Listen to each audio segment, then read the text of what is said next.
But tonight, against the wishes of the University of California and to the dismay of the People's Republic of Berkeley, you get to see him live. Ladies and gentlemen, Mr. Ben Shapiro.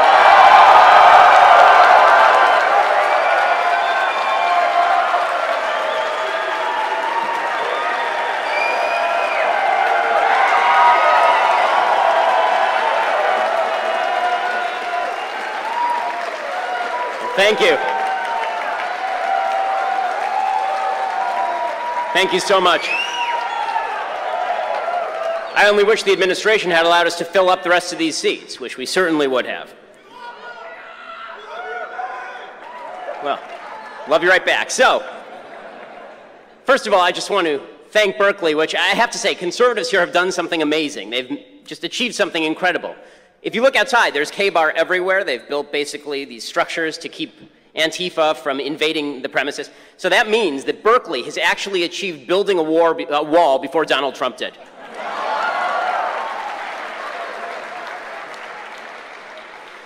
Thank you all for being here, because obviously braving the idiots outside is not always easy. Their speech is apparently violent, because my speech is violent, so all speech is violent. So thank you for braving the slings and arrows of outrageous fortune by walking into a building. Congratulations to you. Thanks to Fred Allen, thanks to Young America's Foundation and the Berkeley College Republicans for their courage. Thanks to the police. Thank you to the police, who have done an amazing job.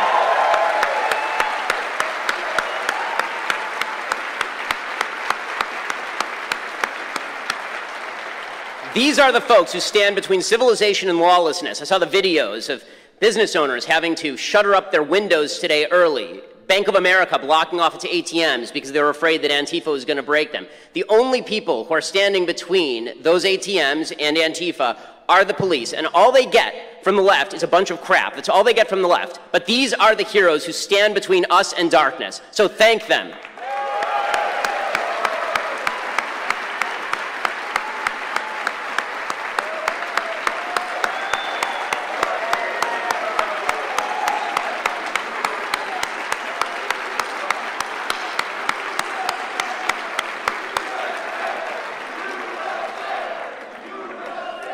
So I have a few other thank yous. I want to say thank you to the morons who put up that sign across the way. It says, "We say no to your white supremacist bullshit." Well, I say thank you because I also say no to white supremacist bullshit. And if you stick around long enough in this speech, you will hear me do exactly that. The problem is I also say no to your identity politics bullshit. Thanks to Antifa and the supposed anti-fascist brigade for exposing what the radical left truly is. All of America is watching because you guys are so stupid. It's horrifying, I am grateful, and you can all go to hell, you pathetic, lying, stupid jackasses.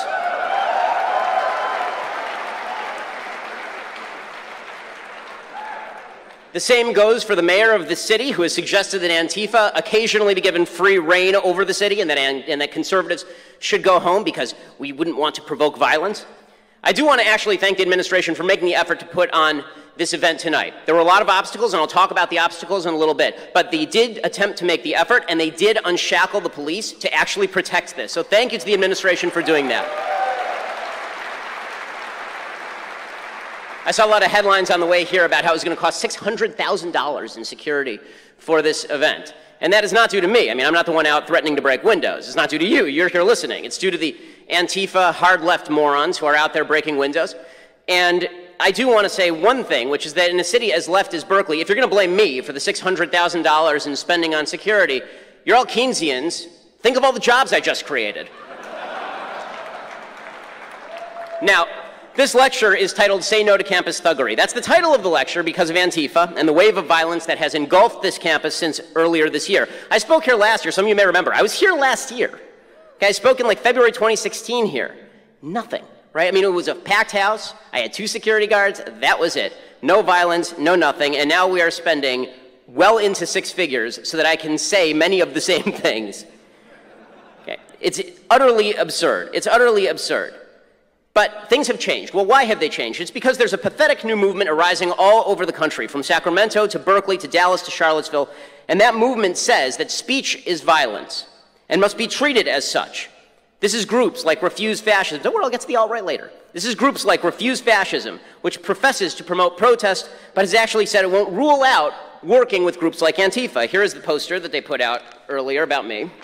I don't know who designs their posters, but guys, this is too many words. Just bad logo and bad imagery, just poorly done.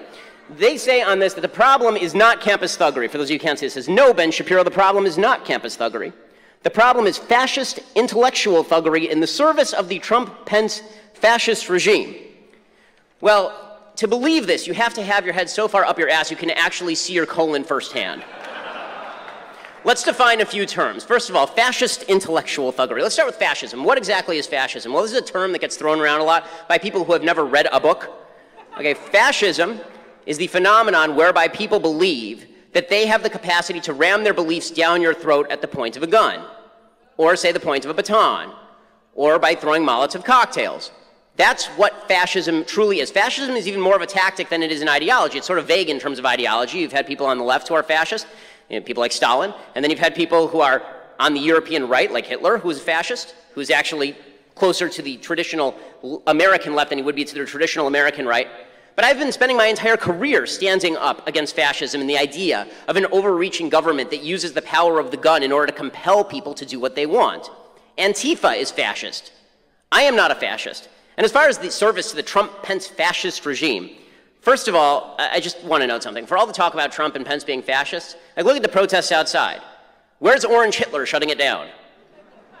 Right? He's nowhere to be found. This idea that we're living in a fascist country, we're actually living under a relatively ineffectual regime, a relatively ineffectual administration, if anything, but the idea that we're living in some sort of fascist dystopia is utterly absurd. As far as the idea that, I'm a white supremacist in service to Trump-Pence, a couple problems there. One, as far as the service to Trump-Pence, again, I didn't vote for Trump or Hillary.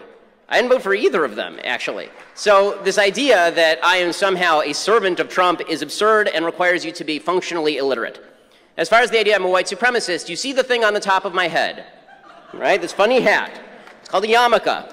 Hey, white supremacists aren't that fond of it, which is why I was, according to the Anti-Defamation League, the #1 recipient of white supremacist anti-Semitism on the internet among journalists in 2016. But no, I'm a white supremacist now.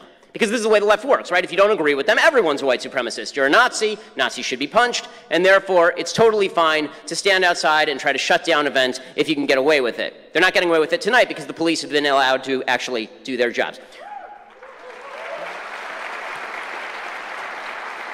So what is their specific objection to me? Well, according to this masterfully done poster, it says, Shapiro is coming to campus to spread ugly fascist views, dressed up in slick-talking intellectual garb. I do like the slick talking. It says, this is harmful, exclamation point. He, along with fascists of many stripes, have targeted Berkeley because reversing Berkeley's radical history would be a major advance for the consolidation of fascism on campuses everywhere and throughout society. The reason I'm here, I've been asked this a lot, the reason that I am here is because fascism does not own this university. Because there are students who do want to hear differing views, who don't want to be told that they can only hear one view, who don't believe that the First Amendment should die under the jackboots and Birkenstocks of a bunch of anarchist communist pieces of garbage.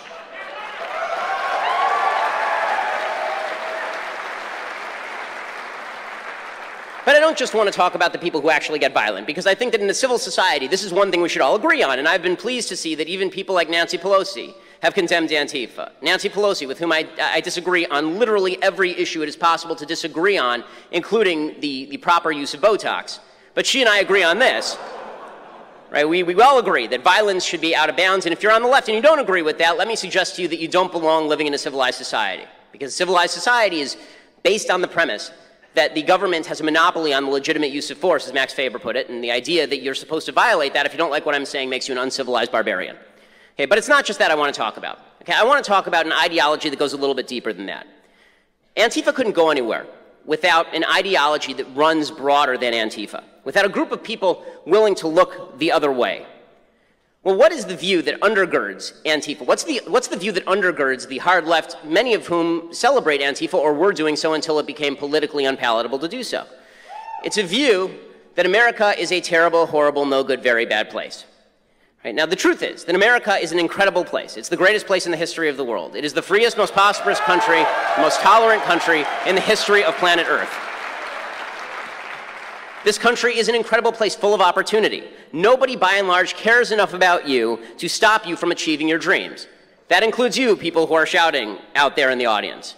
Okay, no one cares about you. Get over yourselves. I don't care about you. No one cares about you. No one's trying to stop you because you're irrelevant to me. I have a wife and 2 children. I care about them. I don't care about you. You don't mean anything to me. Well, except for that guy who said he loves me. I love that guy too. But everybody else, okay? That means in a free country, if you fail, it is probably your own fault. If it is somebody else's fault, if somebody is actually trying to throw up obstacles in front of you in a way that is unjust and bigoted, point out the specific instance so we can all side with you. We all want to be on the same side. We all want to help out. When somebody is a racist and trying to stop you, we all want to sound off and stop that too. The idea, however, that America as a whole owns your failure when you can't point to specific problems does not wash. It is you shifting the buck. It's a waste of time and energy blaming your failures on the system unless you've got some evidence. But unfortunately on college campuses, and for the left more broadly, there's been this notion that America is bad, and the reason that you fail is because America has historically been very bad. Right? This is the identity politics of the left. Because America's bad in that it targets you. Right? America targets you. And we have an entire hierarchy of intersectionality that's been built by the left to tell you whether your views are legitimate or not. I mean, the more victimized you are, the more legitimate your views are. So the hierarchy goes something like this. The people whose views are most valuable and who have been most victimized. At the very top are people who are LGBT, and then you get black people, and then you get women, and then you get Hispanic people, and then you get Native Americans, and then you get Asians, and then you get Jews, maybe above Asians, maybe Jews, then Asians, and then the very, very bottom, you get straight white males, right? Those are the people who have nothing to say about anything because obviously they are the beneficiaries of this white privilege system. Now, the logic of intersectionality, because it suggests that the value of your opinion lies in your ethnic identity, in your group identity, the idea is that if I attack your ideas, if I say that you have bad ideas, what I am really doing is attacking you personally. I'm really attacking your identity. I'm aggressing you. You might require counseling. Right? This is the philosophy of microaggressions. My words are violence. Even the term microaggression suggests that it is an aggression against you, right? Microaggressions, I am aggressing you. It's an act of violence. As NYU social psychologist Jonathan Haidt has said, microaggressions are small actions or word choices that seem on their face to have no malicious intent, but that are thought of as a kind of violence nonetheless. The thing is, you don't actually have to intend to offend anyone to microaggress them. They just have to feel offended. And the thing is that microaggressions are actual violence. This is why you see the dolts outside shouting that speech is violence. Because they think that I'm actually doing them violence when they don't hear me. Right? But if they would hear me, then presumably I would be doing them violence and they would need counseling, and if they act with violence, it's because it's in response. And unfortunately, this university engages in precisely this sort of damaging attitude. So at the same time they are willing to allow the police to fight Antifa, they are fostering an attitude that says that certain types of speech are violence, which is the gas in the tank for groups like Antifa. It's the gas in the tank for the hard left. And before my arrival, the university obviously put in place all sorts of security measures to stop people from getting violent, which is great. But they also put out a letter. And they put out a letter to all the students here, and here's what it said. It said that I was a threat because they were going to offer, quote, support and counseling services for students, staff, and faculty. We are deeply concerned about the impact some speakers may have on individuals' sense of safety and belonging. No one should be made to feel threatened or harassed simply because of who they are or what they believe. For that reason, the following support services are being offered and encouraged, and they offer employee support services and student support services. You see, I'm attacking your identity if we disagree about politics, and you may require counseling. By the way, just side note, if you require counseling because of this speech, let me suggest to you that was a mistake for you to have foregone psychiatric treatment long ago. I know, I'm super scary. Look at me, I'm physically intimidating, as everyone knows. Right? I mean, I understand. You're afraid I'm going to turn into the Hulk and ruin your life. Okay, but the truth is, I think that you're big boys and big girls, and you can probably handle it. I assume you're not a bunch of weaklings and pansies and snowflakes. That may not be a fair assumption, but I will assume it for the sake of this argument. I assume you can handle disagreement. If, in fact, you cannot handle disagreement, you are making your life harder, and you're making your life worse, and you are making the country worse. You're driving political polarization by failing to engage on a level of discussion. As you know, we're going to do a Q&A after this, and I love taking questions. It's my favorite thing, and I have a rule, which is if you disagree with me, you raise your hand and you go to the front of the line, because discussion makes the country better. But you feeling insulted and then whining about it, and then suggesting that you're a victim without evidence and that I have victimized you because I won't accept your victimhood, this makes the country a worse place. So I want to go briefly through a couple of the intersectional hierarchy groups, people who feel they're victims in American society, and explain why you are not in fact a victim. Why you need to take control of your own life and become an adult. So let's start with the idea that poor people in America are victimized. And this is sort of the Bernie Sanders case. Income inequality is the root of all evil. This is Antifa's case that communism or anarchism would be a better solution than, say, a free and civil society that's raised half the world out of abject poverty. Right? Income inequality is not the big problem. Nobody rich is making you poor. Bill Gates did not make you poor. Bill Gates provided you a product, and if you bought it, that is your fault. Okay, the upper middle class grew from 12% of Americans in 1979 to 30% as of 2014. That is a massive growth in the upper middle class. The rich are not making you poorer. They are paying your salary. American income mobility, by the way, is just as strong as European countries with far more redistribution. Income mobility drops only when you drop out of high school or you have a baby out of wedlock. Okay, this is what makes you poor. Okay, how about the idea that if you're black in America, there's a white supremacist hierarchy that is keeping you down? Now listen, you'd be a fool not to acknowledge, or a liar, not to acknowledge the history of racism in America. Everybody acknowledges that if you have half a brain. Of course, slavery, Jim Crow, awful, evil treatment at the hands of awful, evil people. We all acknowledge this. We all acknowledge the collective sin of the United States in promulgating this, and the individual sins, more importantly, of the people who actually promulgated this stuff. Okay, we all get that. But that's not what we're talking about. Now we're talking about now. Because I wasn't born when Jim Crow was in place. I wasn't an adult when Jim Crow was in place. I know that I'm not a racist, and I know I haven't acted in a racist manner. And I would bet you money that the people in this room haven't acted in a racist manner, that they haven't held slaves or voted for Jim Crow. I will bet you money that is the case. You cannot fix past injustices with current injustices. The only way to fix past injustices is with individual freedom. That's it. Okay, the idea that black people in the United States are disproportionately poor because America is racist, that's just not true. At least not in terms of America's racism today keeping black people down. It's just not the case. If that were the case, then you'd have to look at group income and decide based on group income who's been victimized the most and who the country was built for. Well, by that standard, the country was built by Asians. Okay, because the racial group with the highest median income in the United States is Asians. The Constitution was not written by a bunch of people who speak Korean, because the Constitution is a document of freedom, not a document of ethnicity. So here are the three rules. You want to be rich in America? You want to do well in America? You want to put aside the whining about the system? Again, you point out to me an individual instance of racism, I will stand next to you and fight it. But if you want to whine about America, no good. Okay, here are the three rules that you need to fulfill as a person before you can start complaining about your life failures being the result of somebody else's actions. Number one, you need to finish high school. Number two, you need to get married before you have babies. Number three, you need to get a job. That's it. You do those things, you will not be permanently poor in the United States of America. According to the Brookings Institute, 2% of Americans who follow these rules are in poverty. 75% have joined the middle class. Well, what about racism? 71% of poor families with children are unmarried. The poverty rate among non-married white families was 22% in 2008. That same year, the poverty rate among black married couples was less than 7%. But what happened to racism? Why weren't those black married couples poorer than the single white moms? Because it doesn't have to do with color. It has to do with life decisions. And we can talk about differentials in crime and where these statistics come from. I mean, the basic rule is that if you don't commit crime, you're not going to be arrested for it. The police are not going around arresting black people for the fun of it.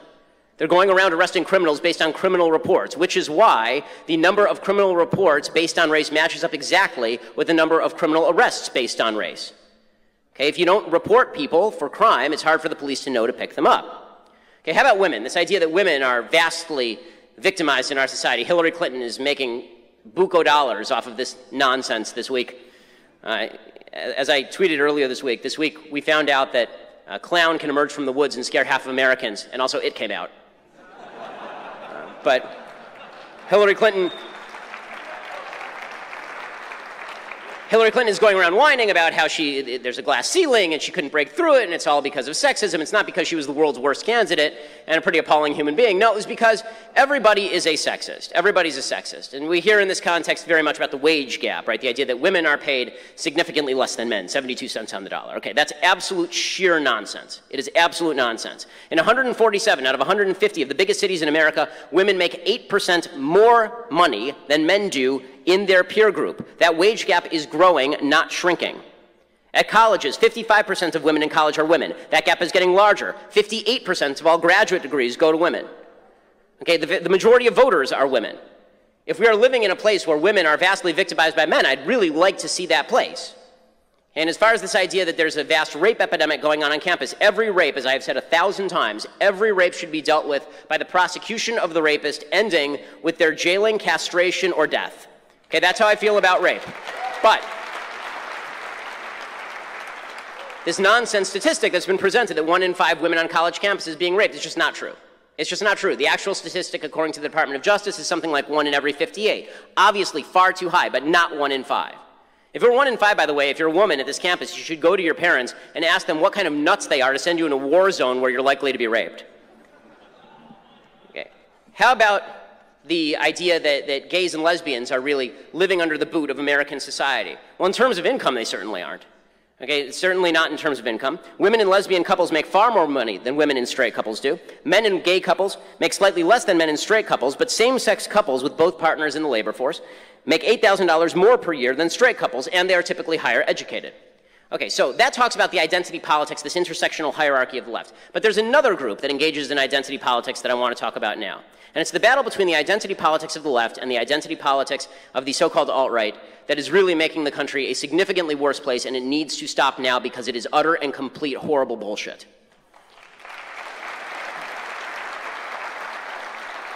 The first thing to note, this notion that the alt-right is actually conservative is nonsense. Let me define what I mean by alt-right, because not everybody who likes Pepe memes or Harambe memes is a member of the alt-right. Okay, not everybody that the left says is alt-right is actually alt-right. I mean, the left calls me alt-right, which is patently insane. I mean, you legitimately have to have a screw loose to call me alt-right. I spend half my career attacking the alt-right. Okay, what is the alt-right? So the alt-right are a group of people who believe that ideology and ethnicity are inextricably intertwined, just like the identity politics left, right? On the identity politics left, if you're a black person who is a leftist, you're a leftist because you're a black person. On the identity politics right, Western civilization was not built by people with good ideas, it was built by people with white skin. And that means that people who don't have white skin cannot properly assimilate into Western civilization. This has no grounding in reality. The fact is that there were lots of white people in Britain before the Romans arrived, and they weren't living a civilized life, as we would currently call it, under Western civilization. Okay, in fact, the people who, the Romans, right, when Italians were coming to the United States in the early part of the 20th century, there was tremendous discrimination against Italians because they weren't considered properly white. The definition of white moves around a lot based on convenience. Right? Sometimes Jews are white, sometimes Jews are not white. It sort of depends on what you're talking about. But according to the alt-right, because ideology and race are inextricably intertwined, they must have a white identity politics all their own. If there's a group of people who are fighting for the group identity politics of blacks, or of women, or of gays and lesbians, then there has to be a white group that fights back on behalf of the white race. As you may have noticed, I think all of this is disgusting. Okay, Western civilization is not built on race. There have been lots of countries all over Europe that were not particularly civilized and were quite white. Freedom, personal responsibility, separation of powers, God-given rights protected by a government elected with the consent of the government. These are the values of Western civilization. But the alt-right actually overtly rejects these ideas. They say the Constitution is outmoded, that it doesn't work. They say that government for white people is necessary and good because you can't assimilate people to so-called white culture. They hang out with neo-Nazis because a lot of them actually believe some of the same things that the neo-Nazis believe. White supremacy. Now, let's be straight about this. This is like 10,000 people across the country. Okay, this is not 1 million people. This is not 10 million people. This is not 63 million people. It's not 200 million deplorables. It's a very small select group of absolutely terrible people who believe absolutely terrible things. But they're getting a lot of attention and coverage right now because we live in a reactionary moment. A lot of the people are reacting to the identity politics of the left by making nice with the alt-right. There's this weird notion on the right that if you drink leftist tears, that's enough. Right? Drinking leftist tears is enough. So if the alt-right ticks off the left, they're fine. Okay, it's disgusting. It's disgusting. I have no other word for it. Okay, you actually have to stand. It is not enough to stand against bad ideologies. You must also stand for a good ideology. You must stand for a good philosophy. Okay, you cannot stand with bad people just because you think those bad people make your enemies cry. The enemy of your enemy in a country where we're all supposed to be friends is not only bad strategy, it destroys the country wholesale. So, how do we solve all this, right? We're on campus and we're hearing the identity politics of the left, and then you watch the news and you see the identity politics of the alt-right. How do you solve all of this? Well, the way that you solve all of this, first of all, let's start with the campus thuggery. The way you solve all that is by letting the police do their jobs. Okay, administrators need to let the police do their jobs. None of this would have gone anywhere if back in February, when Milo, who I significantly dislike, when Milo came to speak, if they had allowed the police to do their jobs and arrest everyone who even hinted at violence. Okay, people who get violent should be arrested and they should spend time in jail. And the authorities have a responsibility to allow the police to do their jobs. And this is not the fault of the cops. This is the fault of cowardly political actors who pusillanimous cowards who hide behind their desks every time some people on the left whine a little bit. Okay, the second thing that has to happen is you have to stop seeing everybody in America as an enemy who despises you based on identity. Again, they don't care about you. You're not that important a human. Okay, not that many of us know each other. Not that many of us care about each other. We care about our families. We care about our friends. And we certainly don't want to stop each other. We mostly want to be treated civilly. And we can all do that if we stop looking into each other's eyes and seeing a potential enemy instead of seeing somebody who's just a person who probably doesn't care about you very much and doesn't want to stop you and doesn't mind what you do. This is not difficult stuff. And finally, stop seeing yourself as a victim, because in order to see everybody else as an enemy, which justifies your violence and hate against them, you have to see yourself as their victim. Again, America is the greatest country in human history. You are not a victim. If you are a victim of something, you need to show me what you are a victim of, and I will stand beside you. But do not blame the freest, most civil society in the history of planet Earth for your failures, because that's on you.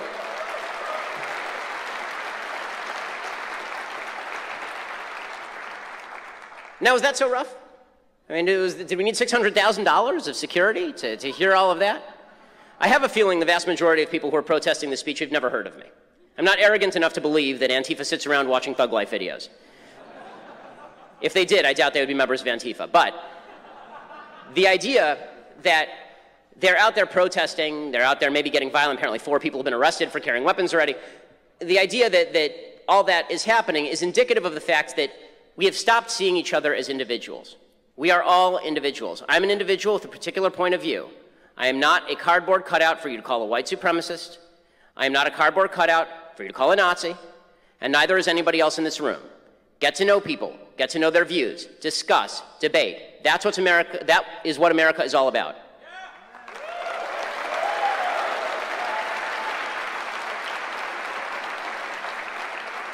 If we all do that, I do think that America can see a better day, because I think we're in a dark moment right now. But I think we can get to a brighter moment if we stop seeing each other as members of groups and identifying as members of groups primarily, and instead see each other as individuals made in God's image, one with equal value to another in God's eyes. If we do that, America will see a resurgence. Thank you so much.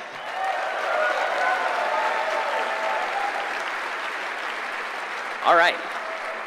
Now the fun part. So, we're going to do Q&A, and I believe there's a microphone down here on the left. As always, my rule is that if you raise your hand because you disagree, you get to go to the front of the line. We are indeed going to do a Q&A. This is by far the most fun point, I would think. Correct, guys? Yeah. Okay, so ladies and gentlemen, Berkeley red tape and fire code is going to require everyone who wants to ask a question to walk out and around and form a line over there on the outside of the lobby right there. We're going to have an usher ushering people in. After you ask your question, there's a green arrow following this way. You're going to stand right here on this X, and you're going to walk to the back. Even if you're sitting in the front, you're going to have to walk all the way back and into the other doors over there.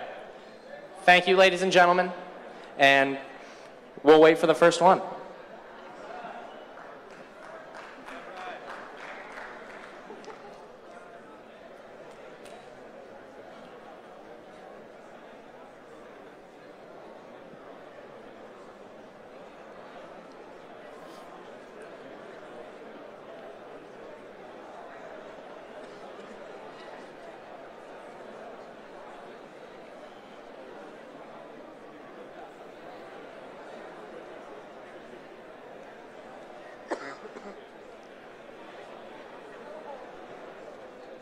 Hello.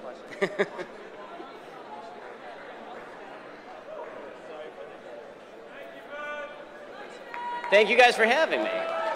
Oh. Hello. Hey, how's it going? Hi.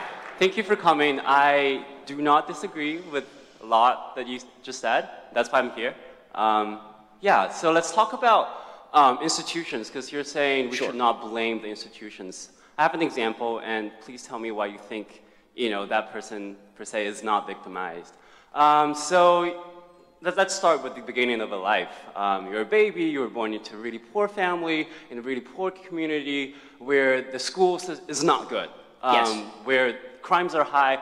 You as a baby, I think, you're quite helpless there, and I would, according to my thinking, I would say that's quite unequal, and that is, I feel like that person, because if you think about education, that should be a public good. In my opinion, it should be provided equally in all communities instead of just based on how rich your house is. Just could you respond to that? So so if I'm getting your question straight, because there's a bit of an echo here.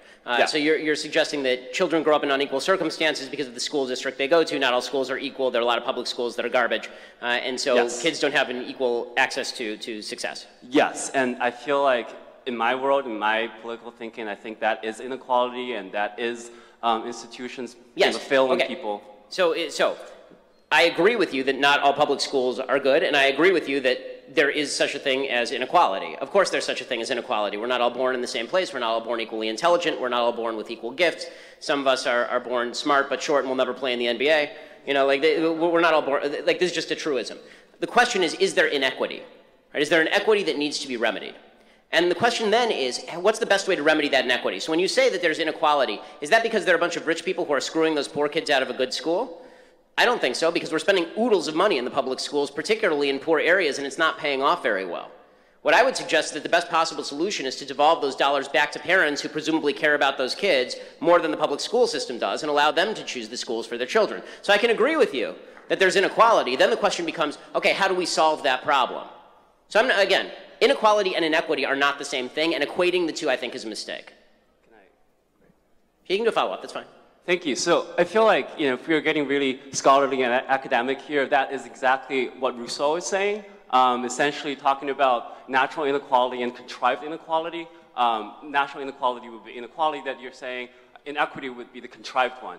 And I feel like now in our society, the institutions is contributing to the ultimate contrived inequality, in the sense that children just do not have access to the same level of education. Granted, if they if we're going to construct utopia and then suggest all children are going to have the same level of education, that's just not reality. Okay, there's no place on earth that has that, because that's just not the case. So you're right that there's a difference between difference in smarts and difference in the poverty situation in which you grew up. But the truth is that the biggest inequality and inequality, I would say, is parents who decide to get pregnant out of wedlock. I mean, if you want to look at academic underperformance, it has much less to do with the school that you go to and much more to do with your family situation at home. Again, I'm not arguing with you that any of these things are a problem. The question is, quote unquote, who's to blame? And I think this is where we get into a problem in politics, because the idea is that the person to blame must be the rich guy down the street. I don't think it's the rich guy's fault. I think that there are certain things in life that just aren't fair. And then the question becomes, okay, how do we maximize opportunity without invading the rights of somebody else? And I think the easiest way to do that is to let people keep more of their own money and to do more to privatize the school system and give people more choice. Okay, thank you. Thank you. I appreciate it.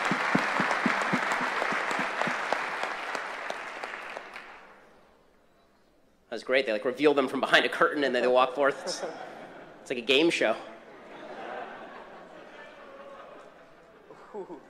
Stand on the action thing. Cool. Hey Ben, I'm honored to be the second participant in this game show.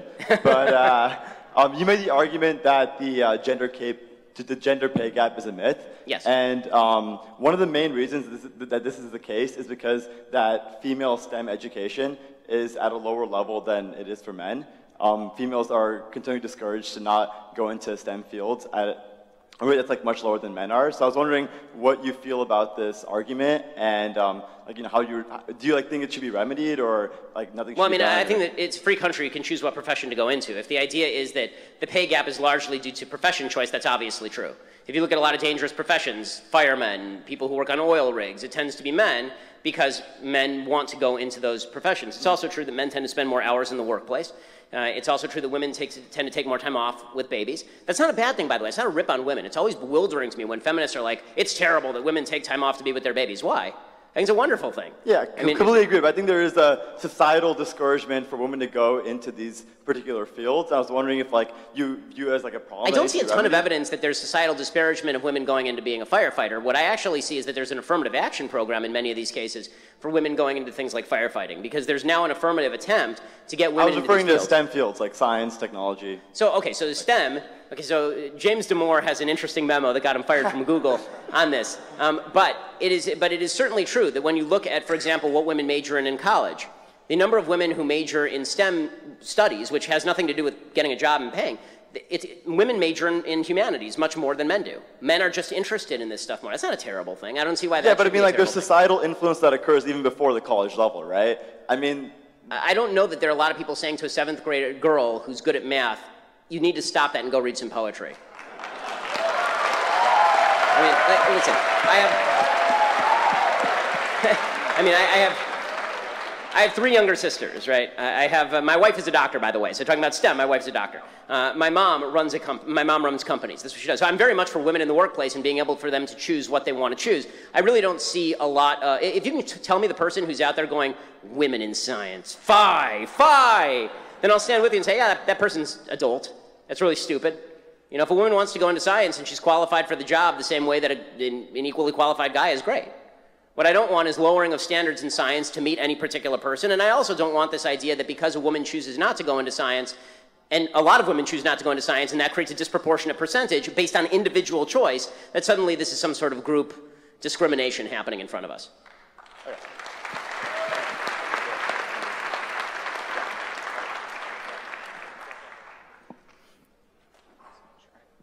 Hi, first off, I just want to say thank you for speaking as a fellow Jewish conservative. Thank you so much for coming. It's just the 2 of us, man. So I wanted to ask you, do you believe that there's an explanation for why victimization has become the main tactic of the far left to gain support of the people? Yes. So I think, first of all, I do think victimization was always a tactic of the far left. It was just economic victimization, right? Marxism is based on the idea that the proletariat are going to rise up and overthrow the bourgeois, that there's this vast group of underprivileged people, as they call it, who are going to rise up and they're going to break the chains that bind them and take over the world. So it was always based on this notion that you're being victimized by somebody else. But in the 1960s particularly, it was clear that as America was thriving so much in the 1950s economically, and America had become this great world power, the prominent world power in terms of the economy, it was very hard to make the case to people who were not as wealthy that you need to rise up against the country that's creating all your wealth. And so instead what the left decided to do was misdirect into a legitimate grievance, which was an ethnic-based and sex-based grievance, which made a lot more sense in the 1950s and 60s than it does in 2017. And so there's this idea that if we identify you as groups, we can use those groups to tear down the American infrastructure, this system that's been built by white men for the privilege of white men. And we couldn't tear that down based on class, because it turns out a lot of poor people in the United States still wanted to get rich, and they need that system to get rich. But you can do it based on group identity. Because if you can make women feel that the system is designed to keep them down, if you can make black people feel like the system is designed to keep them down, and then you can tell them that it's the capitalist system more generally that is designed to keep them down, and that whole system, the whole superstructure is rife with racism. It has to be torn out root and branch. If you can do that, then you can actually build a movement on the back of that. And that's what you're seeing in the Democratic Party actually right now. It's fascinating to watch the conflict between sort of the Obama identity politics Democratic Party and the Bernie Sanders Socialist Democratic Party. Because that's actually an old battle, right? I mean, that's the battle between economic, class distinction-based victimization and identity politics-based victimization, which is really more what Obama used in 2012 to win re-election. So would you say this is more of like get-rich-quick scheme, or if I can't be rich, no one can? Well, I think that it depends on which people you're talking about. The people who buy into the idea of victimization, I don't think it's a get-rich-quick scheme so much as an I feel victimized scheme and I don't feel like taking responsibility. But for the people at the top, I think that it actually is a get-rich-quick scheme. I think the people at the top very often know exactly what they are doing. And no, because they don't live like this, right? I mean, Barack Obama didn't live his life thinking of himself as a dramatic victim of society until he decided to write Dreams for My Father and revise everything, right? But the fact is that Barack Obama is a guy who really achieved his whole life. I mean, he was an achiever. And if he had been sitting around thinking how victimized he was his whole life, it would have been very difficult for him to get where he got. Awesome. Thank you. Thanks so much.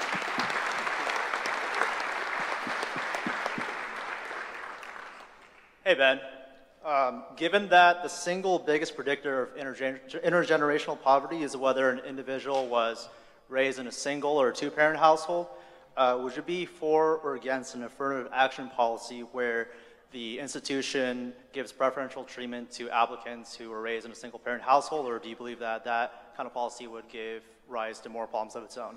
Right, so here's my view on affirmative action. I don't believe that you should lower standards in order to let people in because you're disadvantaging somebody else, and you shouldn't do it by color. So let me put it this way. If you have a white applicant who scored 1,400 on their SATs, well, sorry, I understand they changed the system now, 2,100 on their SATs, and they want to go to a good school, and you have and that person grew up in a single family, a single parent family, impoverished, and you have a black person who's Colin Powell's kid who scores exactly the same score, then I think that if you're going to look at all the factors, you can say, okay, the person who had to overcome all these obstacles to get the same score deserves to get in.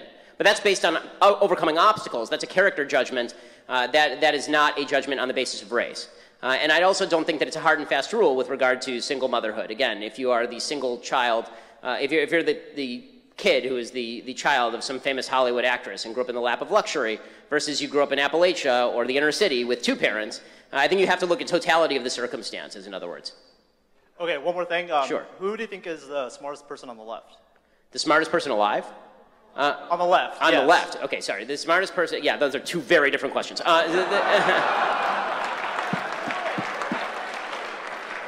smartest person on the left. Well, points to the Lena Dunham shouting guy. Let's see. I do think that, I mean, in terms of pure intelligence, I think that there are a lot of scientists who are on the left, you know. Like, I wouldn't want to get into a scientific debate with Stephen Hawking or Richard Dawkins. I mean, they're in a different field of specialty. So are you talking pure IQ or in terms of making good political arguments? In terms of, like, your political rival. Like, who would be, like, intellectual rival for you in terms of... I mean, I think that there are people who I'd be interested to talk to about policy. You know, I think that when I was at Harvard Law School, there are a bunch of professors who are on the left, including Elizabeth Warren, actually, who she was relatively interesting to talk to, although got less so over time. There was a guy named Richard Parker, who was a professor there, who I really liked. Lonnie Guinier, who was a professor there, who actually ended up writing me a law firm recommendation. She was such a leftist that she was, I believe, nominated for Undersecretary of Labor under Bill Clinton, and a Democratic Senate rejected her because she was so far left. She was a smart lady. Again, I don't think that all leftists are stupid or anything. I think that they start from wrong foundational principles, and if you're a smart person starting from the wrong principles, you can reason your way into virtually anything. Thank you.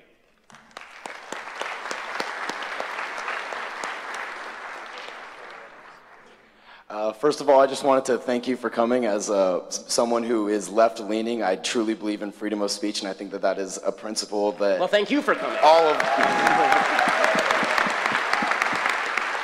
So my question was about abortion, and I just wanted to know, why exactly do you think a first trimester fetus has moral value? Okay, so a first trimester fetus has moral value because whether you consider it a potential human life or a full-on human life, it has more value than just a cluster of cells. If left to its natural processes, it will grow into a baby. So the real question is, where do you draw the line? So you're going to draw the line at the heartbeat, because it's very hard to draw the line at the heartbeat. There are people who are adults who are alive because of a pacemaker. They need some sort of outside force generating their heartbeat. Okay, are you going to do it based on brain function? Okay, well, what about people who are in a coma? Should we just kill them? Right? The problem is, anytime you draw any line other than the inception of the child, you end up drawing a false line that can also be applied to people who are adults. So either human life has intrinsic value or it doesn't. I think we both agree that adult human life has intrinsic value. Can we start from that premise? I believe that sentience is what gives something moral value, not necessarily being a human alone. Okay, because, when you're asleep, can I stab you? I'm still considered sentient when I'm asleep. Okay, if you are in a coma from which you may awake, can I stab you? Well, then, no. I guess not. I mean, like, I'm glad you answered that because I have no interest in actually murdering you. But that's still potential sentience, and it's still a potential. Like, I agree. Like, it is potential sentience. You know what else is potential sentience? Being a fetus. The issue with that.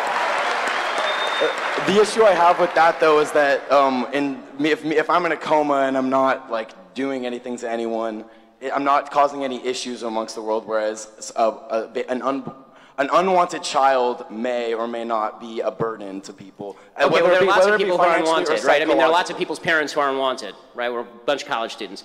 You know, the problem is that now you're shifting the argument, right? Before you were making the argument based on the intrinsic value of a life based on sentience, and now you're talking about the level of burden that somebody presents as a separate moral argument. Okay, I don't believe that you being a burden on somebody is justification for them killing you, as a general rule. I'll leave it at that, but I appreciate you and thank you. No, thanks.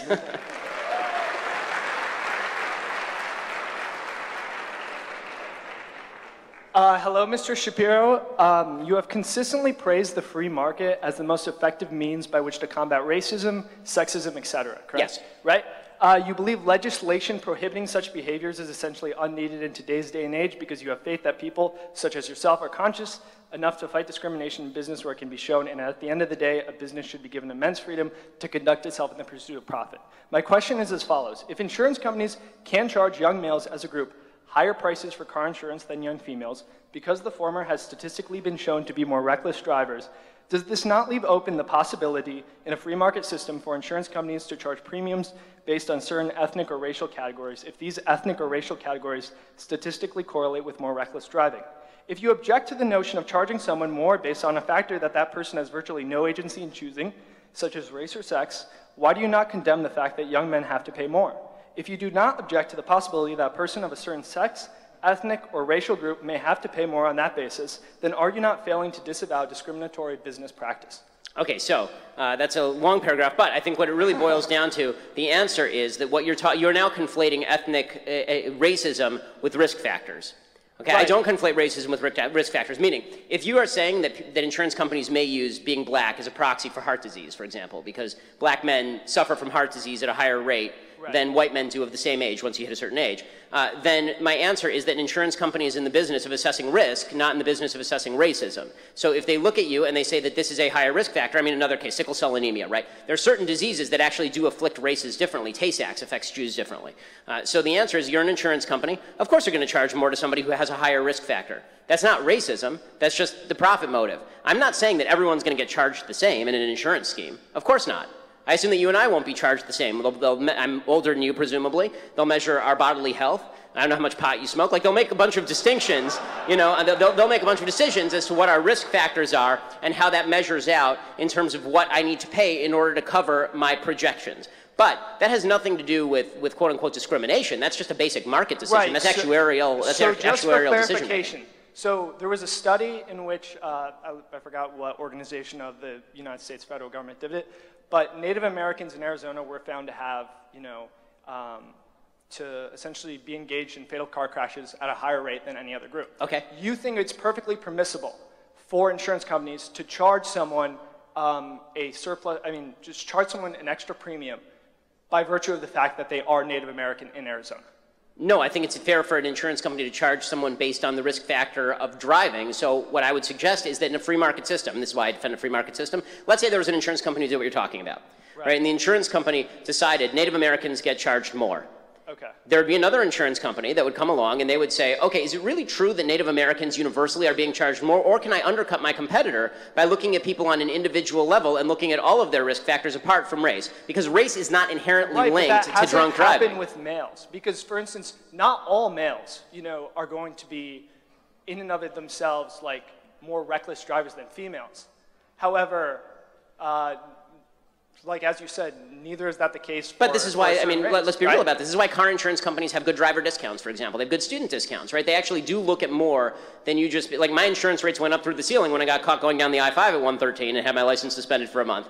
They've gone down since because I haven't had a ticket for 5 years. So, you know, this is, so the point that I'm making is that if you are suggesting that, if you're trying to line up discrimination with market-based profit, if your question is that, can you imagine a situation in which a business makes more money by discriminating, and would that be okay?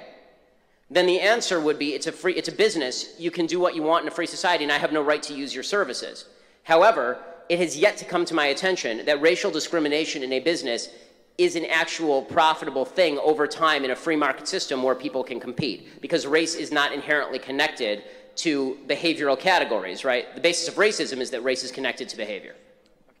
Well, I'd just like to say, for instance, Thomas Sowell pointed out, like in his book, Black Rednecks, White Liberals, or whatever. Yes. That the Irish. It's actually right. It's white. Yeah, you're right. Okay, go ahead. Sorry. Right. It's a good book. Yeah. I got that data point. You got it. He pointed out that the Irish, for instance, were in the Americas for hundreds upon hundreds of years, locked in destitute, grinding poverty. Right. Okay, so you just said that race, you know, if you're a company and you institute racist policies, won't, like there's no long-term gain to be made from those policies. And right. I think that that's erroneous to say, because as you know, inequalities, disparities do exist between certain communities. So you'd have to show me the disparity based on race and why it's biologically inborn as opposed to cultural. I'm not trying to say that it's not biologically born. I'm just saying that if you had a policy whereby you... Okay, I don't want you to confound... Here's the problem I'm having, and I think we can stop with this, but I don't want to confound race with behavior unless you can show me that race is the inherent source of the behavior. And if it is the inherent source of behavior, then we can have a separate discussion. But I don't see that. And if you show me that race is in fact that, then that's a separate discussion as to whether we have to force businesses not to take race into account. Is that fair? Yeah, thank you.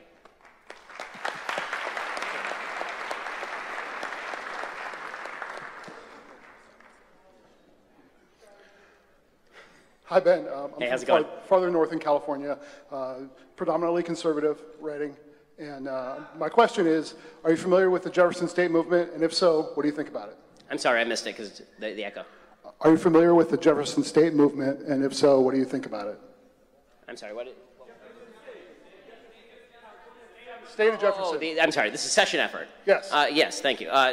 Yes, I am familiar with it. I think that California is far too large and encompasses far too many different people of different political orientations for it to have this many electoral votes. That said, I think that the chances of separating California into, from a political point of view, the chance of separating California into 3 or 4 states with, 6 or 8 senators, that could be a very dangerous thing for the balance of the country. Okay, thank you.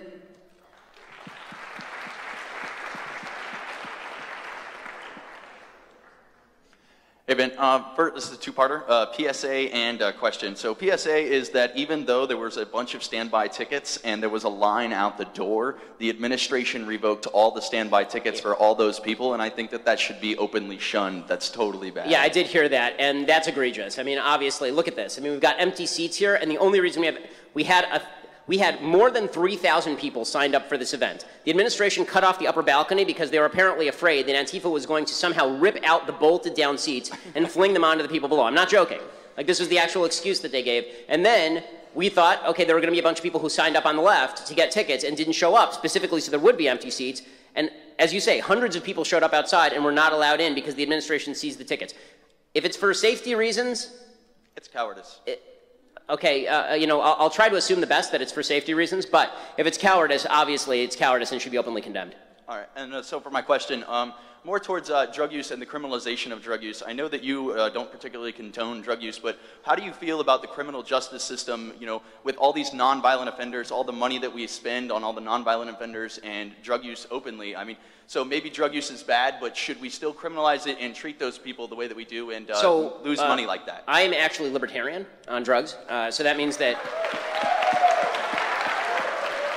So let me be clear about this. People who smoke dope annoy the living crap out of me, and they smell terrible.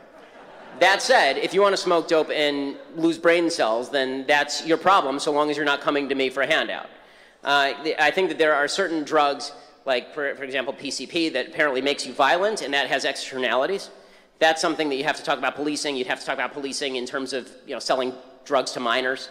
But it doesn't seem to me that when you're talking about things like marijuana, for example, you couldn't police marijuana in the same way that you police cigarettes or alcohol. You know, just make it very difficult to sell to people who are underage. The biggest problem that you have right now is that marijuana is so plentiful in places like California that even legalizing it is not going to get rid of the black market, because it actually, the price is higher in the legal market than it would be on the black market.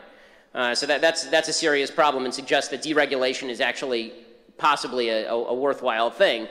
There are some, I'll admit that I'm split on some substances. Like obviously when you look at the opioid epidemic and you see the addictive level of that, marijuana is slightly different because the evidence for addictiveness in marijuana is mixed at best. But when you talk about opioids, which are actually addictive, the higher level regulation of opioids seems to me not inappropriate. So to clarify my question, do you think that we should still be criminalizing these non-violent offenders in regards to, I mean, any drug? Again, it depends on the offense. So if you're selling dope to a minor, yes, that should be criminal. If you are smoking dope in your room, then no, I don't think that should be criminal. All right, thank you.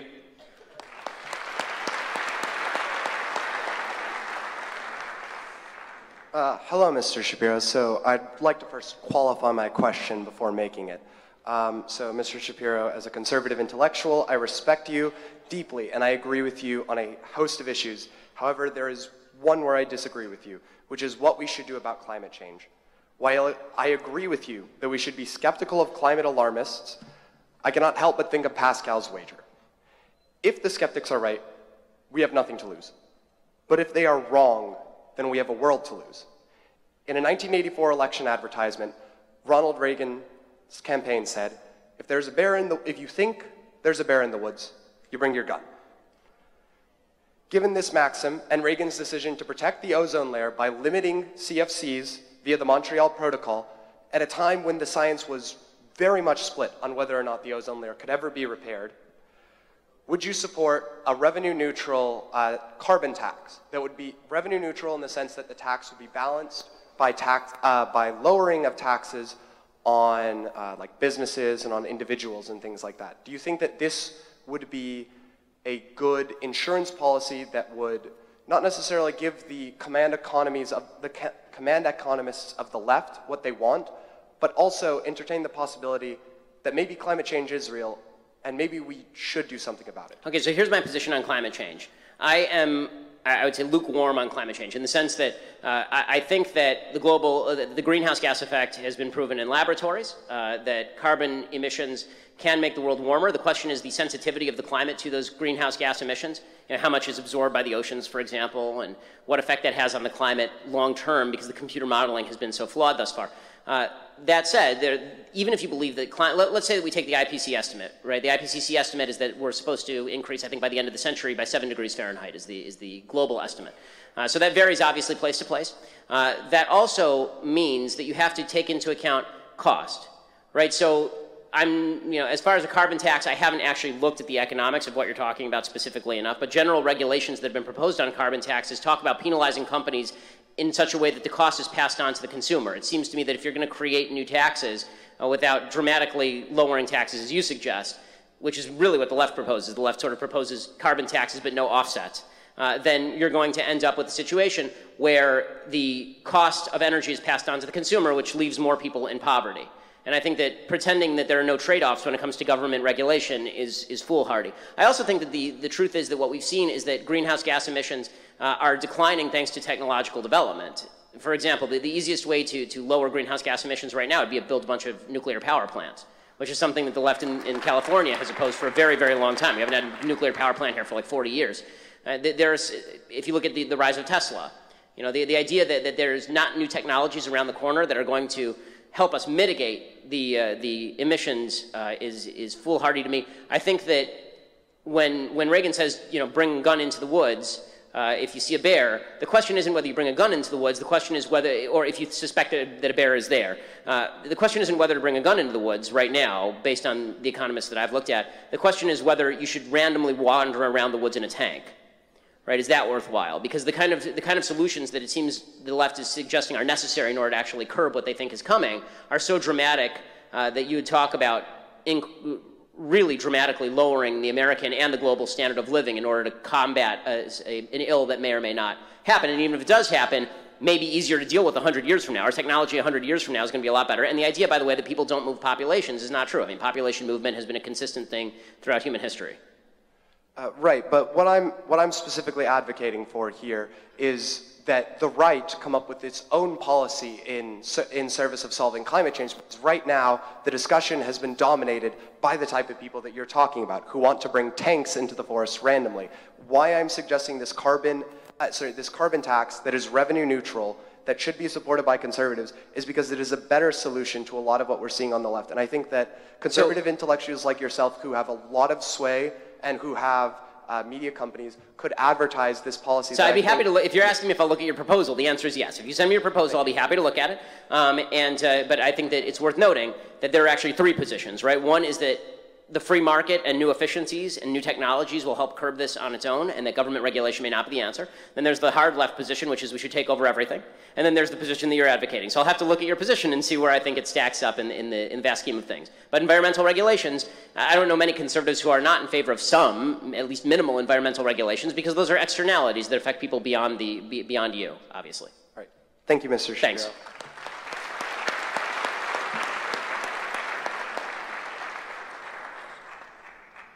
Hi, my name is Caroline. I'm a senior, proud liberal. My question for Well, thank you for coming. Yes, of course. Whenever somebody on the left comes to one of my lectures, it's like an AA meeting. It's like, thank you, Caroline, for coming.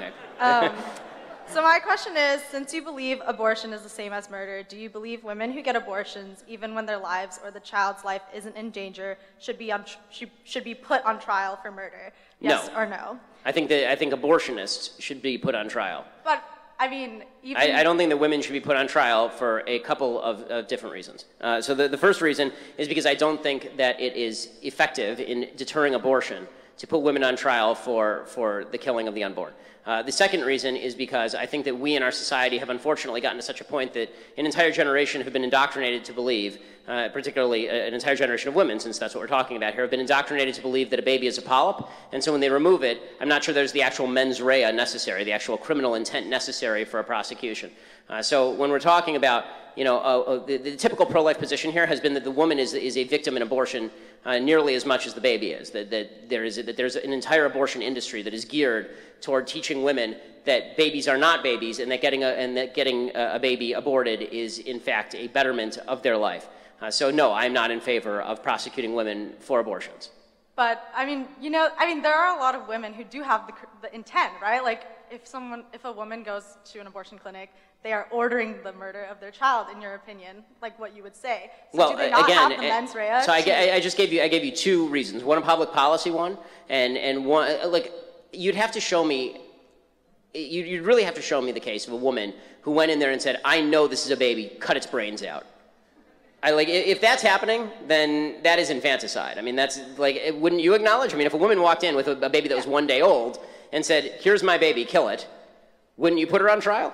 But that's not what we're talking about. In the vast majority of abortions, the truth is, unfortunately, that women don't actually believe they are killing a child. They actually believe they are killing something that is non-human and is the same thing as removing a tumor or something. So, but are you saying that you don't think abortion is murder then? Because there are No, I'm not saying that at all. I'm saying that I'm saying that the vast majority of women who obtain abortions don't think that abortion is murder, and intent is a fundamental element in any criminal prosecution. I feel horrible for women who have abortions. I think that it's terrible for them. I think it's a lot worse for the baby. But obviously. I think what's key is that you said a vast majority, right? There are women out there who know that it is a child. And you make law and public policy based on the vast majority, not on the outlying case. Yeah, but then you can't make a claim that abortion is the same as murder if you wouldn't treat them the same in public policy or in law and discourse. No, I absolutely can, because there are many types of murder, right? I mean, there's manslaughter. Yeah. There's unintentional murder. I mean, like, what would your standards be? So the doctor knows. That's why I'm saying the doctor has the mens rea. The doctor has the actual intent to commit a murder, because the doctor full well knows that that is a baby in there whose beating heart he or she is stopping. So indirect manslaughter. What was that? So you would put them on trial for indirect manslaughter. I would put Kermit Gosnell on trial for first-degree murder. I would put abortionists on trial for either second-degree murder or manslaughter. I mean, this is a crime against humanity that's occurring. And if you believe that, obviously, to be ideologically consistent, you have to say that. And this has been, again, the traditional pro-life position. I'm not aware of any major pro-lifer in America who believes that women should be put on trial for abortion. Thank you.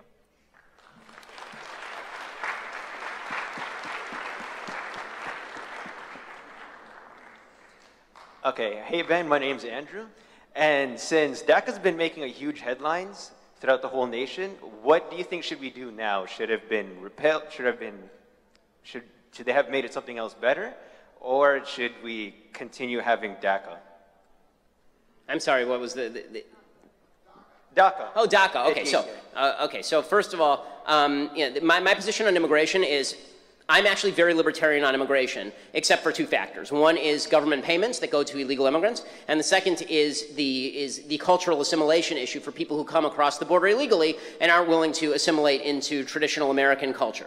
Right? So these are two serious concerns. I'm not as concerned with the economics of illegal immigration in the sense that people who say we have to restrict our labor force in order to maintain a certain wage base, I don't think that's correct, because this is why you see companies that actually offshore and outsource, because they're looking for cheaper labor. It's always bewildering to me when conservatives say, well, we have to maintain a wage base by restricting the labor supply.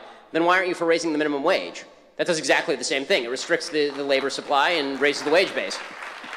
So as far as DACA goes, my view on DACA is that people who are here illegally, whether they were born here or whether they were brought here as small children or not, should be assessed on a one-by-one judgment. So I am not in favor of the blanket swath amnesty for millions of people based on how long they've been here. I'm in favor of looking at people one-on-one and saying, okay, this person's in college and looks like they're going to have a career and hasn't been taking welfare dollars. This person looks like they're a good American, or they want to be a good American. Put them in the back of the line on a pathway to legalization. But if you're here, you've taken welfare dollars, you're not going to school, you're not bettering yourself, you're not going to be a productive part of American society, you haven't imbibed basic American cultural hallmarks, you do that, you should go. I have the exact same standard for people who are currently here illegally as the people who want to enter legally.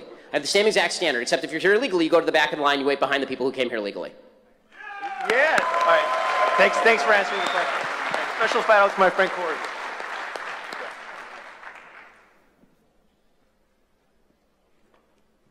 Hi, Ben. Howdy. Howdy. My question, it's a little bit hard to articulate for me, so please just bear for like a minute. I wanted to ask you about the recent politically polarizing tendencies of the media and a way out. So I identify two problems in particular. It seems the American news media has evolved to I guess, promote sensationalism and intolerance toward other political views. I feel that this leads to a dangerous tendency for people to just choose their own media outlets in order to confirm their own biases. And I hope you agree that this occurs with respect to all political affiliations. A little bit closer, maybe. Thanks. The other problem deals with fake news. Obviously, a term that's become like super nebulous. It's thrown around a great deal.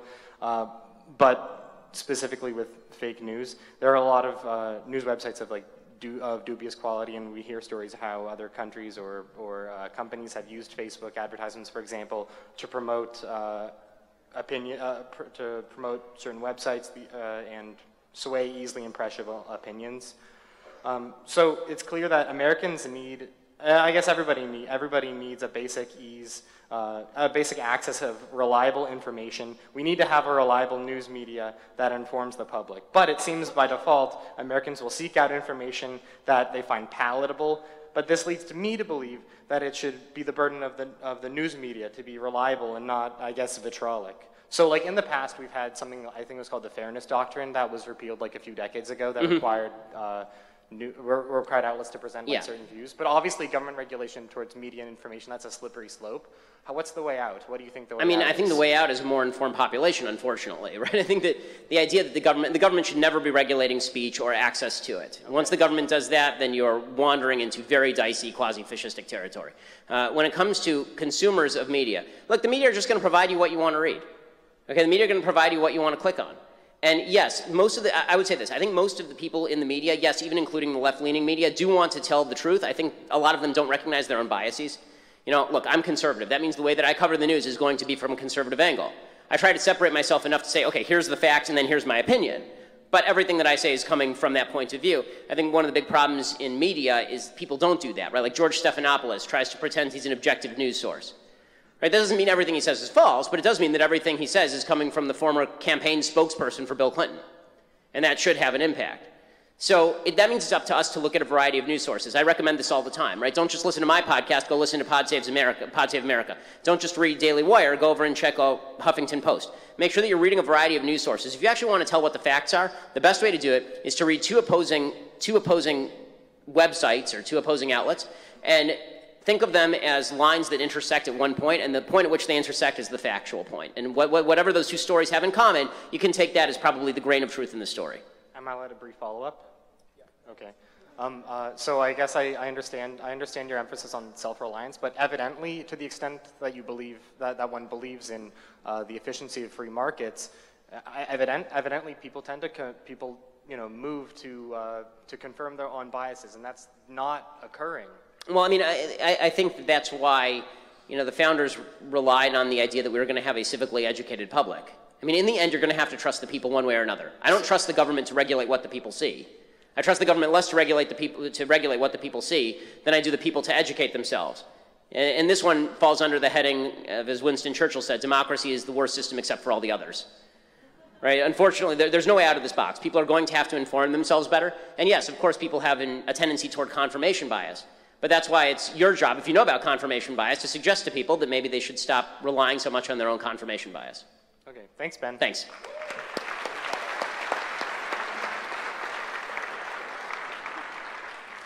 Hey, Ben, my name is Rayhan, and I'm a Muslim and junior in high school, and I've been really trying to hammer in what I believe in. So I've been listening to conservatives recently, and you've been one of the main educators, so thank you for coming here. Well, thank you. So now, I think you go a bit far when you talk about inequality being one of the stupidest things to measure, because Dr. Jordan Peterson talks about the Gini coefficient. So they calculate income inequality in neighborhoods and streets, and it shows that it's an increase in crime when you see your neighbor, earning more than you. So do you have any response to that? Yes. There's greater income inequality between Bill Gates and his neighbor than there is between anybody living in the inner city, and there's no crime in Bill Gates' neighborhood. So I would suggest that it has more to do with poverty in a neighborhood than it has to do with income inequality in a neighborhood. Okay. And I had one more question. You talk about institutional racism and how it doesn't really exist, and I don't think you've digged up enough. Have you heard of bank lending discrimination? And it's been well documented. Yes, okay, so bank lending discrimination, the idea of redlining was widely debunked in the early 2000s with regard to how banks operate. The idea that banks sit around and then they figure out, okay, there's a black guy and he has exactly the same credit score as a white guy, I'm not going to give him a loan. Banks base it on credit scores. If they didn't, they would go out of business. So a lot of this has been wildly exaggerated. Again, if you can show me a bank that actually is redlining, then they will be prosecuted under federal law. That's a violation of the Civil Rights Act in 1964. You can't discriminate even in private businesses on the basis of race. Yeah, JP Morgan Chase just had a settlement for $55 million for discriminating against Hispanics and blacks who had the same score as white people. Right, okay, so then they got punished under the law, and that's a good outcome. Okay. Again, that would be a case where I say that's a great example, singular case where somebody gets punished, they should be punished, And by the way, even if they weren't punished, let's say they weren't punished. Let's say you took my total libertarian theory, businesses should be able to do what they want. Then what you would suggest is that these people should have walked across the street to another bank that wasn't redlining them, and then they should have gotten a better loan. But wouldn't you say JP Morgan Chase is an institution? Well, as an institution, they did something bad, and I think that capitalism makes them go bankrupt. Right. Again, I think discriminating against clients is a very easy way for you to go bankrupt. Right. Thank you so much.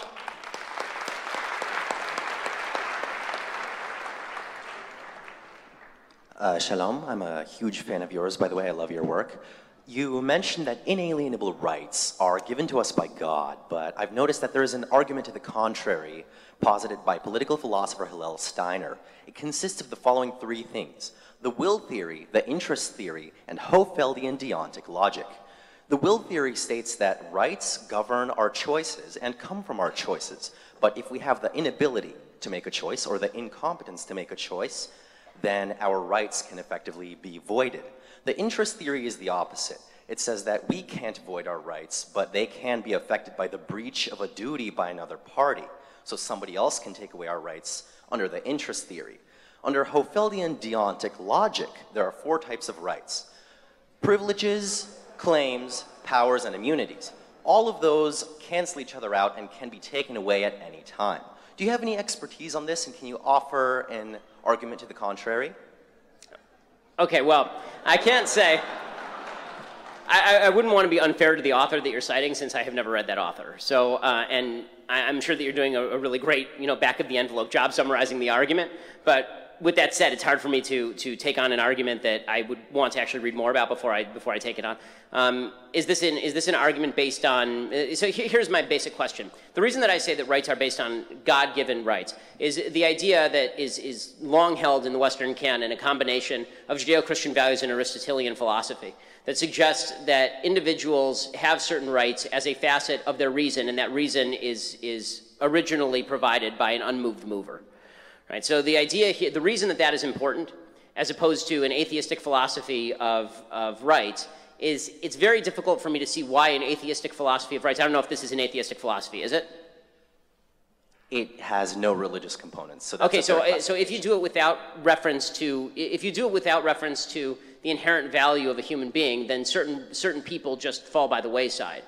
I mean, even in the theory that you're espousing to me, which again, I'm only getting sort of the bare bones of it, you even in that, when you say, you know, for example, will, if you don't have the capacity to exercise will, your rights go away. Okay, well, there are a lot of people like children who don't really have the capacity to exercise fully their will. Do they have any rights at all? I assume they have the right not to be killed. I assume they have the right not to be abused. To my knowledge, they don't. America is one of the few developed countries with no children's rights. That's not true. Children obviously have rights, which is why you have Child Protective Services that comes in and takes kids out of their parents' home if they're being abused. Kids don't have the rights to control, you know, where they go to school. They don't have the right to control a lot of things about their life, but they certainly have basic human rights. I mean, I think the entire society is built around the idea of how do we assure basic human rights to children. Okay, that essentially answers my question. Thank you so much. No, thanks.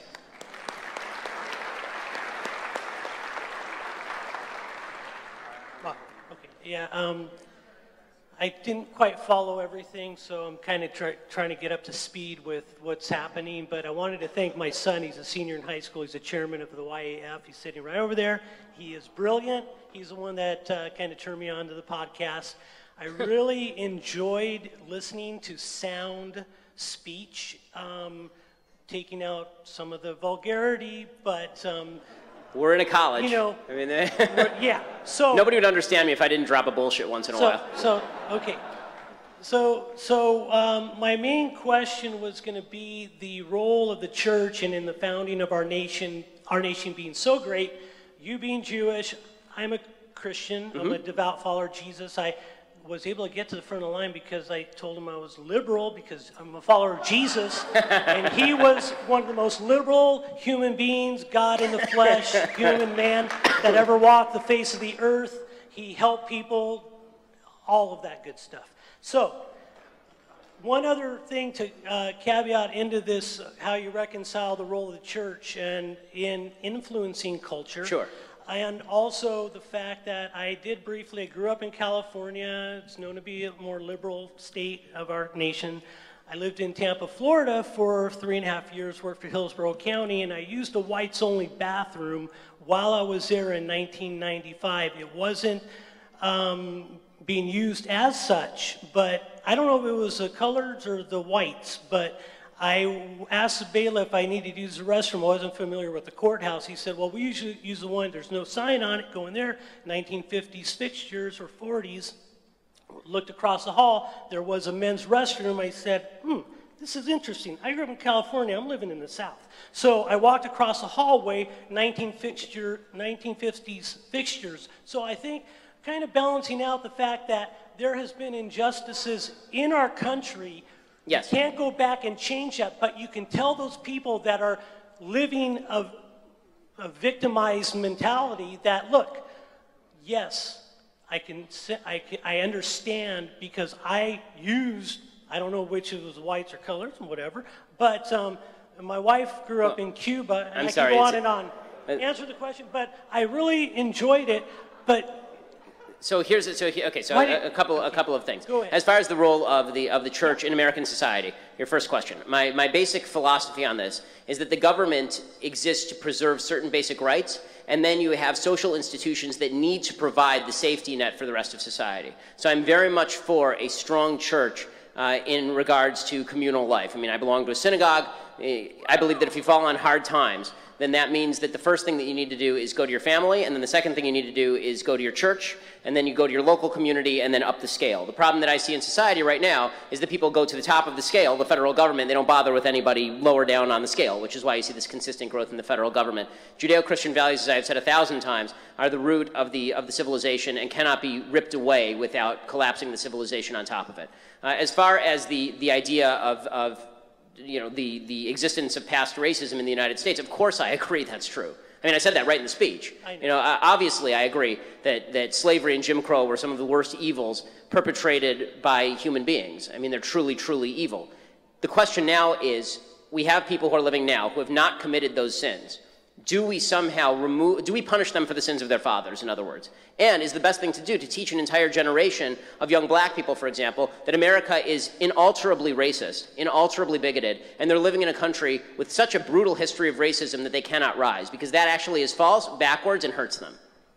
That's my main philosophy. So you can understand when people say, listen, I mean, as a Jew, Jews have had a long history of oppression also, but that doesn't mean that I think that anybody owes me anything, and I don't think that it's appropriate to teach children that somebody owes you something as a general rule who have not done anything to you. I think that if somebody's done something to you, then they do owe you, but if they haven't done anything to you, then they don't owe you anything. And if you build a system based on you having to rectify mistakes that were made by your grandfather, we're never going to get beyond this. We're never going to get beyond this, because we all sinned against each other's grandfathers. I agree. Thank you.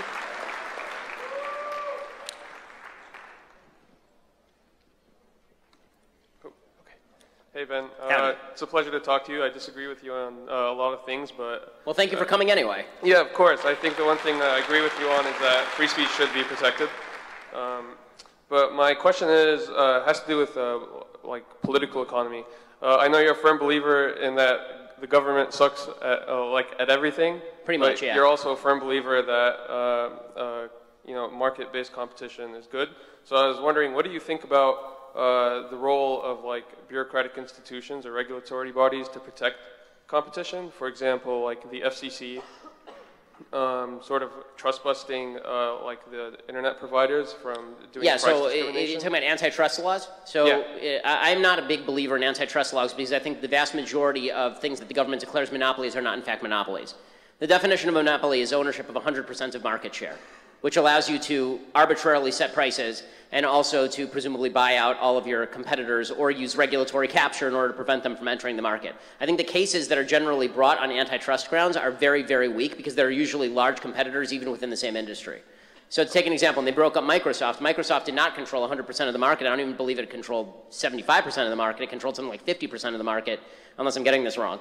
And they broke it up anyway. Apple overtook it in stock, and probably would have without breaking up Microsoft. So the idea that antitrust law is a valuable tool, there may be cases in which there are actual natural monopolies, but even in those cases, you'd have to prove that there's actually an attempt to screw the customer, that price gouging is going on, because sometimes you actually have a natural monopoly in a particular market, and the pricing is going just fine. Like, nobody was complaining about Microsoft's pricing when they were a supposed monopoly. Okay, that's it. Thank you. Thanks.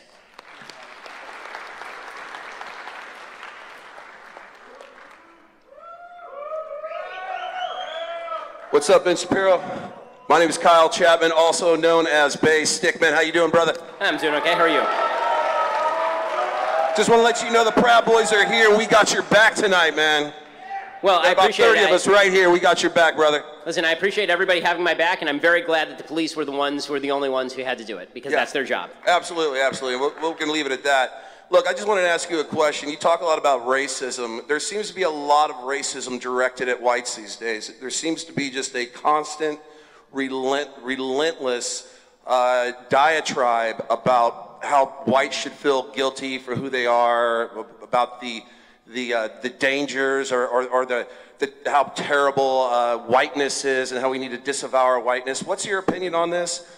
And on the war on Western civilization, and what do you think their intent is? Where do you think they're going with this? So as I said actually in the speech, I think that using identity politics as a way of posing groups in opposition to one another is terrible. And I think that you do see that. I referenced this in the 2012 election cycle. I think that when, for example, Joe Biden said that Mitt Romney wants to put you all back in chains to black folks, I think when he said that, that was quite awful. And the sort of extension of that to the idea that there's a white privileged society seeking to keep black people down, or that the cops are systemically racist, and you can't show evidence the cops are systemically racist, but they must be. That white society was built on this grand lie that they have to keep other people down. Yeah, of course that's racism. Of course that's racism. And there's a foolish notion going around on the left that the only people who can be racist in America are white people. That's obviously untrue. Everyone is capable of being racist. All that means is that you're labeling another group with particular behavior or properties based on their race. So of course that's true. I think that the big mistake we have to be careful not to make is to start identifying as our quote-unquote group identity just because other people want to box us in. We're individuals, right? If somebody says to you, you're white, and you are crushing my soul, and you're ruining my life because you're white, my proper response probably shouldn't be, no, I'm making your life better because I'm white, right? My proper response should be, I'm making your life better because I'm an individual who's not making your life worse. And so I want to be careful of the identity politics on all sides. But yes, of course, there's racism against whites. There's racism against blacks. There's racism against lots of people in society. What I care about is the individual instances that we can fight, which you do see, right, against people of all races, not always proportionately, right? Look at the FBI statistics. But I also want to fight the laws that are racist. So for example, I think affirmative action is a racist law, right? Because it is actually judging people based on race. Absolutely, yeah. Thank you, brother. Let's hear it for Ben Shapiro!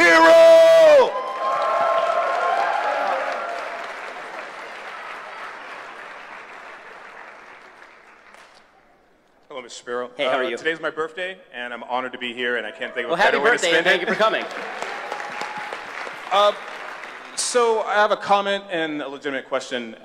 The comment being, while there's a lot of things I disagree with what you're saying, but I definitely agree with your opinions on how culture is ruining the black community and why blacks don't graduate from high school due to culture. I think there's an element that you might be missing, and I'm not sure if you brought it up before.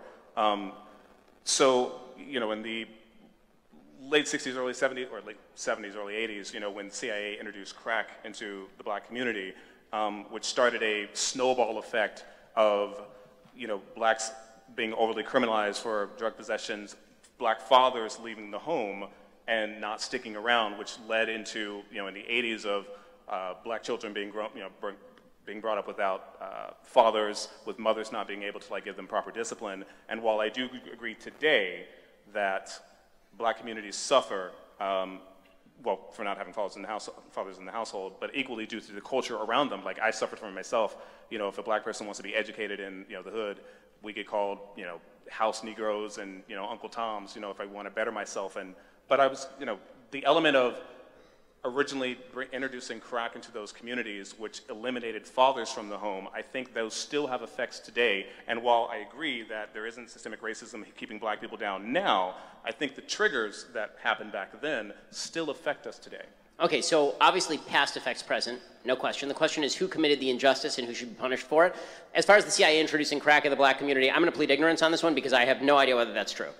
Okay, but I will say that when it comes to single motherhood in the black community, that did not start in the 1980s with crack. That started in the mid-60s with the increase in welfare. The increase in the welfare state dramatically increased the level of single motherhood in the black community.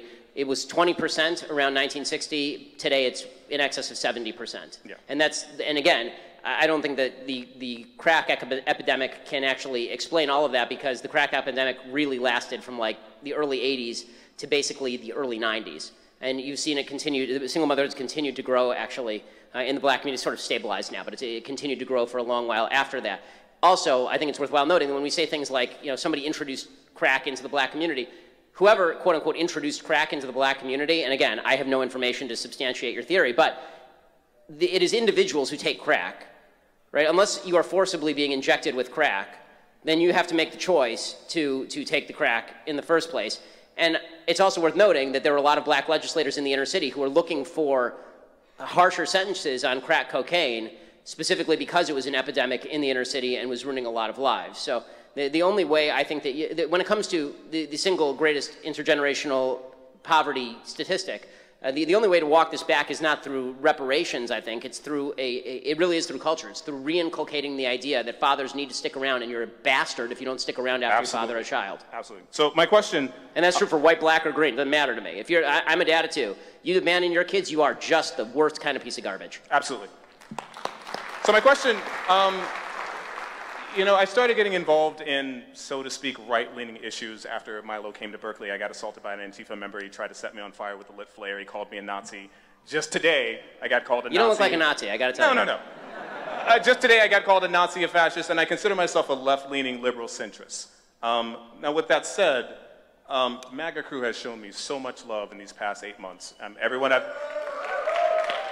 met has been reasonable, opened up their homes to me. We've had wonderful discourse.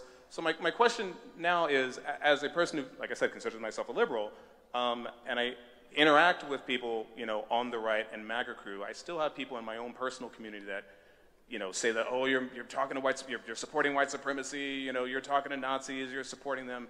What would you say to a person like me who is open to discourse and people of all sides? How would you combat, or at least how would you approach people who come with me with hate and saying like, no, you're a bad person because you're hanging out with these people? Well, how again, should I approach them? So I have a basic rule on this, and it's the same, again, regardless of color, because I've said this to people of every color. If somebody calls you a racist or a bigot based on no evidence, this makes them a bad person, and you have every right to say so. They need to actually cite evidence for why you're a racist or a bigot or a bad person before they can call you that. It needs to actually be justified. And you have every rationale to walk away from that conversation thinking that person is a worse person if they can't explain to you what you've done wrong and why what you've done is so terrible. Okay, that works for me. And thanks so much. Thank you so much.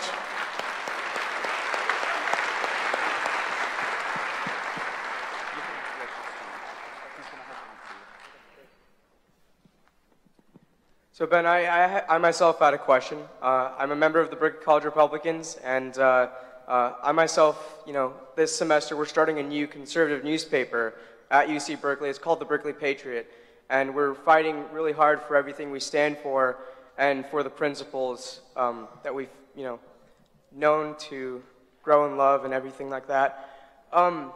My question kind of surrounds what's been going on politically. I think UC Berkeley is kind of a microcosm for the rest of the country in a lot of ways.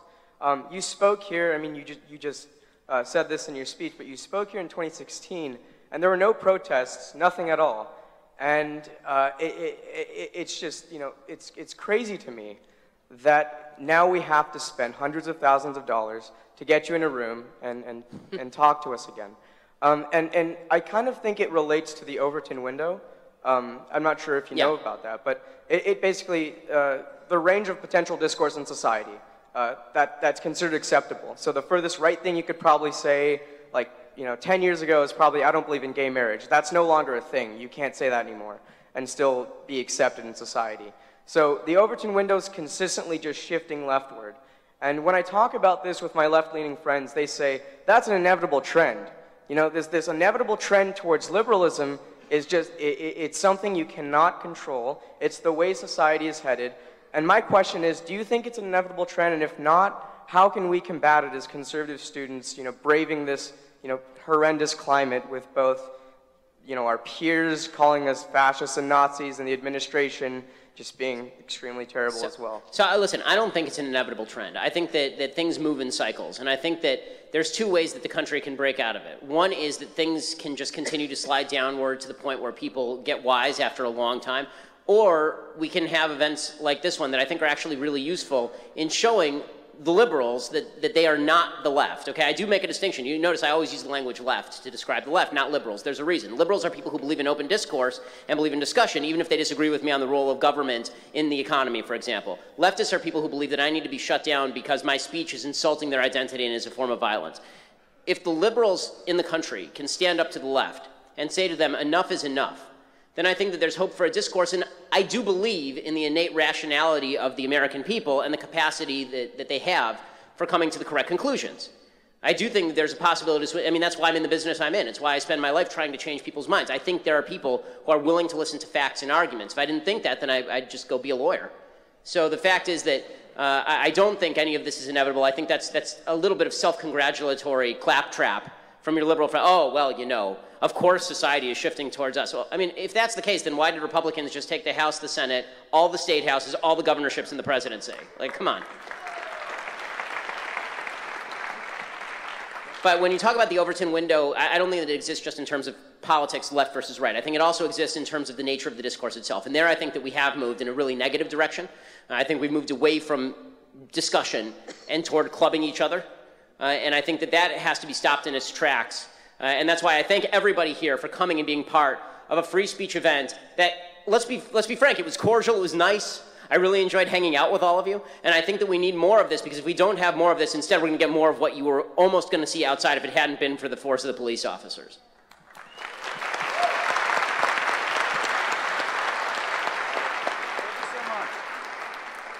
We have time for one more question.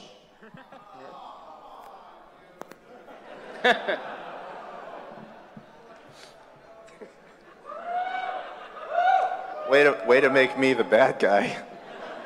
I apologize to everyone in line. Some of you may know I got attacked with a bike lock back in, a while back, and I'm wondering what you think about this. Like, should I ask him, the man himself who hit me, to a peaceful, just brotherly, olive branch, non-violent, ref there wrestling match? So let me I just want to make sure I get the story straight. So you were hit by somebody? Yeah. And now you're asking if you should wrestle them? Well, this basically what this boils down to? Not like on a mat with a ref, no hitting. You know, wrestling is not about violence. It's about getting the other person to give up without hurting him, not exchanging blows. I mean, listen, if he's stupid enough to agree to it, more power to you. And I come from a place where if somebody hits me in the face, I call the cops. But I mean, I guess that's an alternative solution if you choose to do it. Yeah, he doesn't have to. This is right. No, as I say, if you make him an offer and he takes you up on it, then I mean that's his move. Okay. Well, the court case hasn't happened yet. We'll see.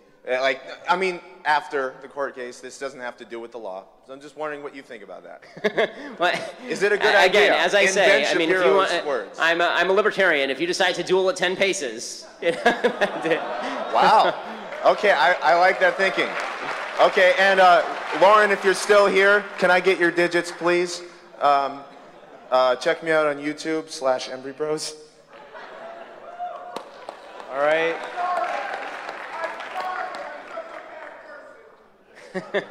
Okay, well, thank you so much. I really appreciate it. And thank you all for coming and being part of this.